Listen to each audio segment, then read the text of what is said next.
हाँ एमरे, तुम भी हमारे साथ रुक जाओ ना। इम्पॉसिबल, ऐसा नामुमकिन है।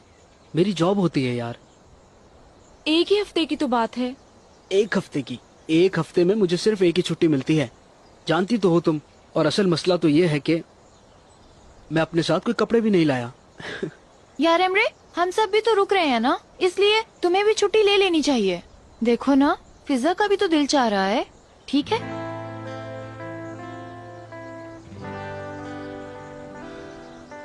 ओके। ओ, ये तो बहुत ही जबरदस्त हो गया। अच्छा सुनो जरा, मैं बस गया और आया, ठीक है ना? ओके ठीक है, ठीक है, जल्दी आना। ठीक है, बस ये बैग्स वगैरह रख देता हूँ, गाड़ी यहीं कहीं पार्क कर दूंगा। हाँ जरूर।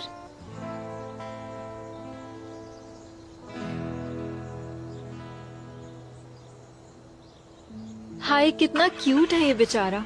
हाँ, जावियार, अयाज से कहा था तुमने? मैंने कुछ नहीं कहा। हाँ, उन्हें तो कुछ नहीं पता ना।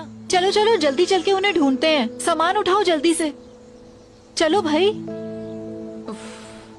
कितनी चालाक है ये। अब ऐसी लड़की को मुझे भाभी बनाना पड़ेगा, सोचो जरा। अच्छा, आप अपना मूड खराब मत करो ना प्लीज। चलो। ठीक है।